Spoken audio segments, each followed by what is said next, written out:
Hey guys, welcome back. Another shitting on grading card companies video.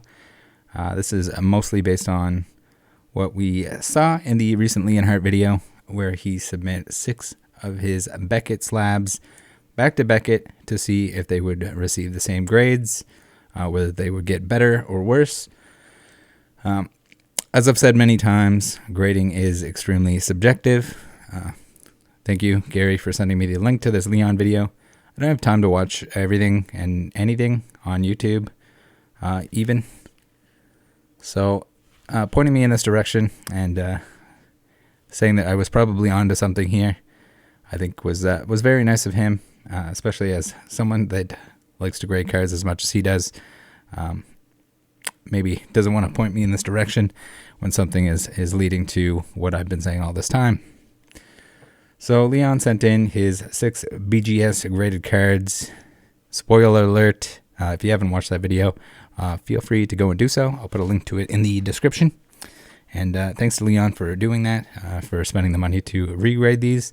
Whether or not it was cards that he was hoping to get a higher grade on, regardless, this is just going to show us exactly how subjective grading is, and especially how subjective and meaningless the subgrades are on BGS cards or any other grading company for that matter. It's all the same. Depends on the grader that you get, depends how they feel, and sometimes even with certain conditions like centering, which should just be a tool that's used, and they should be able to right away tell you this is the centering, at least to a somewhat consistent degree. That's not even consistent either. So I think we'll see here. 4 of the 6 had completely different grades, as in the larger number on the right hand side, and all 6 had different subgrades. So if that tells you anything about this grading process, about the grading company, and one of the ones that is regarded in the highest standard, probably second place, depending on the I guess in the Pokemon world, probably the second place grading company in terms of being the standard and an established company. That's what you come to expect. So Leon isn't going to say it, but this shows how meaningless the subgrades are. People are like, "Oh, I love the subgrades because it tells me exactly what's wrong with it." Spoiler alert, no, it doesn't. It can be a pretty good indicator of what you should be looking for that's wrong with the card, but especially in these higher grades, you might as well be rolling a 3-sided die, I guess, or maybe more than that with the 0.5 grades, which are even more ridiculous in my opinion. This grading subjectivity, this is why we largely see resubmissions, especially when it was easier to do so before the upcharges that we see these days, before the long turnaround times that we have in this recent boom. People could just send cards in over and over again, and eventually, yeah, they're going to have a higher number on them. They're worth more money. People pay a huge premium for higher grades or specific subgrades. Is it ridiculous? In my opinion, yes, entirely. So PFM from E4 often talked about resolving power, basically that the higher and more specific grades are even more subjective at that point. Meanwhile, people are paying the most for those. Huge premiums on a black label, and it's unlikely that someone is going to do it. If they do, please reach out. I'd love to see it. But the odds of getting another black label on your black label card, probably not going to happen. Very, very unlikely that a black label becomes a black label again. Short of, if you're an ex-employee of BGS, then sometimes you get a little extra bonus black label luck. But without going into that, without going into the corruption that is grading companies, the ridiculous premium on these higher tier black label 9.5s, etc., absolutely ridiculous. And the thing is, just look at the card. And if it's for your own collecting purposes, as I always tell people, don't feel like you need to get it graded. The slabs, whether it's bucket, whether it's PSA, CGC, one of the alphabet ABC grading companies that have popped up recently, the slabs are not waterproof, they're not moisture proof, they're not sunlight proof, UV light proof, to the point that you can't leave it in the sun, it's going to bleach the card. It's basically just an expensive plastic case if you don't care about the additional value or the ease of selling it afterwards. And with the increased grading fees, unless you know what you're doing or knew what you were doing, there's a lot of people that are probably going to end up with a pile of junk slabs. And that's just what they are. With the increased price of grading and the turnaround time, there's going to be a lot of people that ended up losing money versus just holding onto the cards or selling them raw at the time. And I would imagine that there's even going to be a lot that the card is worth less than the grading fee. So we'll see a lot of those probably get abandoned at the grading companies. Hard to say exactly how the grading companies will treat that. Whether or not you get banned for it would be a different story, and probably up to them. Maybe they'll auction off all the leftover junk slabs, but hard to say. I guess on another note, I've said this before, but I don't know anyone who would be able to identify even like a PSA 2 through a 6 or a Beckett, whatever grading scale you want to come up with. Not that any of these should be graded. There's probably some weird exceptions, maybe with a first edition base Charizard or some trophy card that's exceedingly rare and damaged. Sure, you can get it graded. Either you can put authentic on it, or if you want to be more specific, you can get the grade. That probably makes sense. But for the large majority of things, even if it's first ed base, even if it's base set, especially base set unlimited is probably the biggest offender. Your damaged base set unlimited cards should not be graded. They're not worth very much. And chances are, if they were submit in 2020 or 2021, the grading fee was more than the card is worth. Sorry about your luck, but try to warn people about it. I guess saying that, let's take a look through the examples here that Leon has provided us. This is the intro to the video. First example, we have a base unlimited Poliwrath.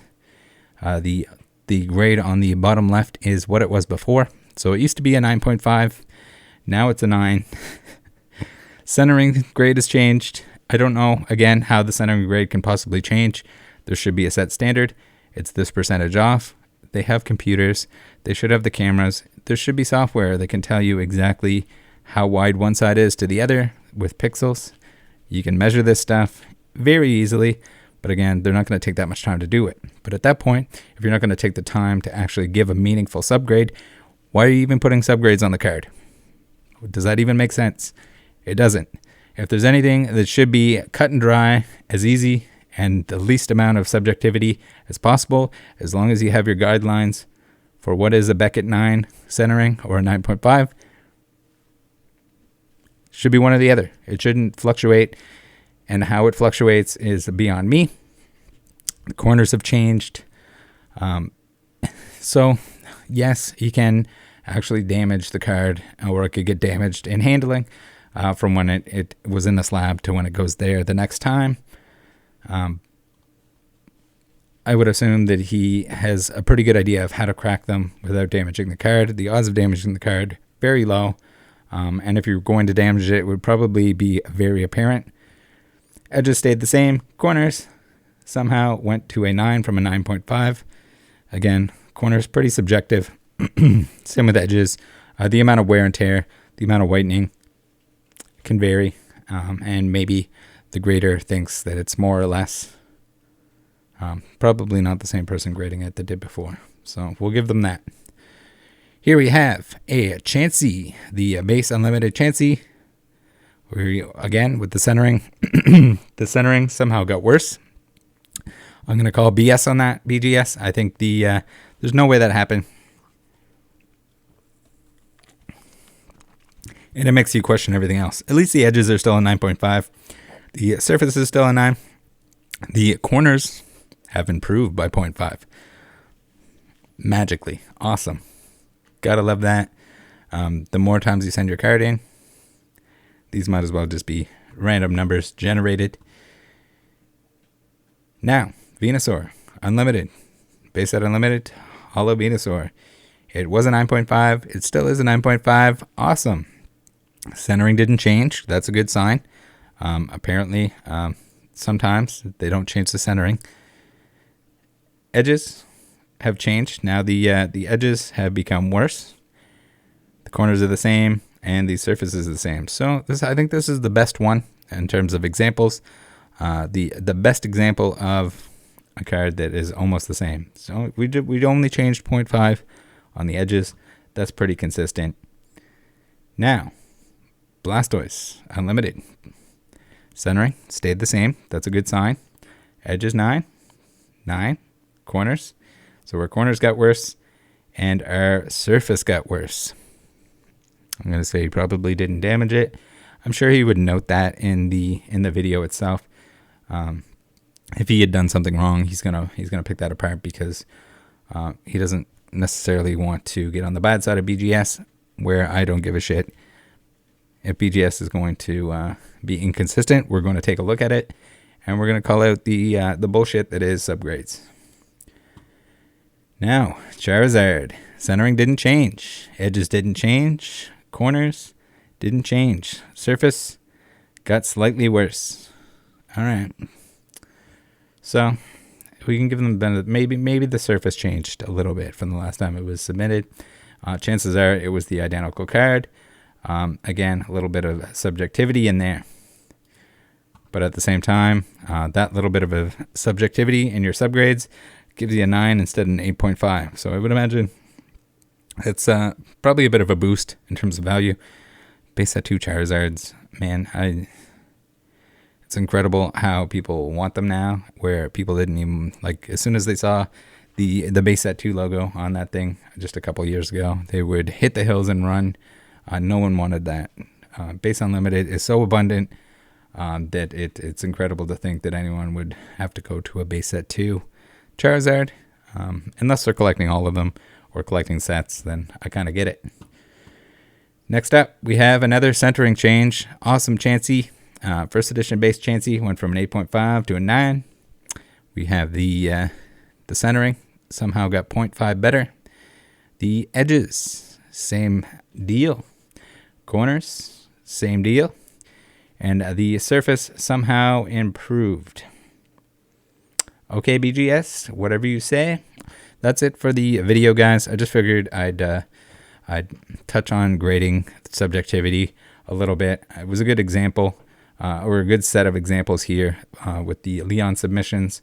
And maybe he's going to underplay how subjective grading itself is, or how much of a big deal it is. But yeah, again, if you're not looking to resell your cards, there's no reason that you should grade them. It's just a waste of money. And yeah, your opinion is just as good, if not better, than these grading companies or the particular grader that's grading them at the time. You got to remember that these guys are not spending a lot of time looking at the card.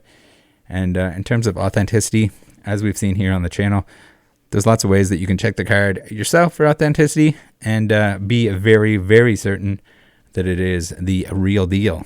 Just take some time to learn what you're collecting and ask questions. Join the Discord. See you next time.